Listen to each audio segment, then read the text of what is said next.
জয় শ্ৰীৰাম, জয় Hanuman. Good morning বন্ধুসকল। আজি হনুমান সংকল্পৰ সপ্তমটো দিন। আজিৰ দিনটো ভালদৰে পাৰ হ'ল। সদায়ৰ দৰে আজি উঠি চাফ চিকুণ কৰি লৈছোঁ। ইফালে চাওকচোন ছোৱালী কি কৰি আছে। চাওকচোন পিন্ধা কাপোৰ দি তাই ঘৰ মচি আছে।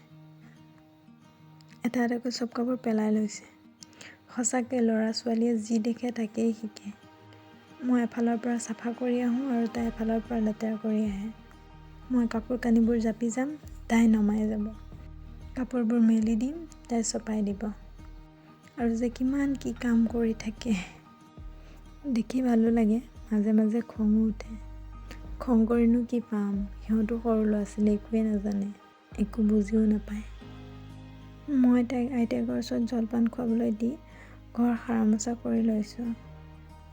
ঘৰ চাফ কৰা সকলো মানুহৰে দৈনন্দিন কাম। মোৰ কামৰ ৰুটিনখন সদায় একেই।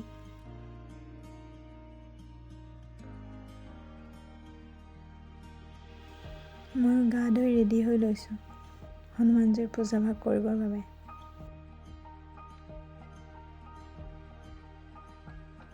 ঢাপনাখন চাফা কৰি লৈ ঠাইডোখৰ মচি ল'লোঁ। হনুমান সংকল্প ৰখাৰ পৰা মনটো কিবা পবিত্ৰ পবিত্ৰ নিচিনা লাগি আছে। কিবা এটা যে বেলেগ পাৱাৰ, সেইটো অনুভৱ হৈছে। হনুমানজীৰ সংকল্পত লগে লগে কিছু সংকেত পোৱা যায়। পূজাভাগ আৰম্ভ কৰিলোঁ।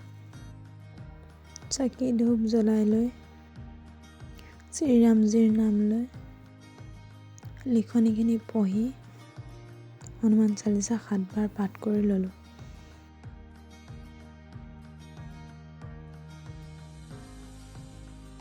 হনুমান চালিচা পাঠ কৰাৰ শেষৰখিনি ভিডিঅ' কৰিছিলোঁ,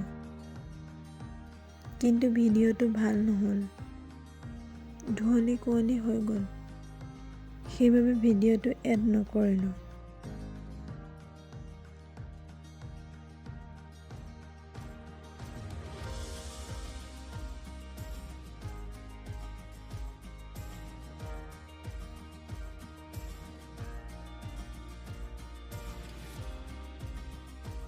আজিৰ ভিডিঅ'টো ইমানতে সামৰণি মাৰিবলৈ লৈছোঁ।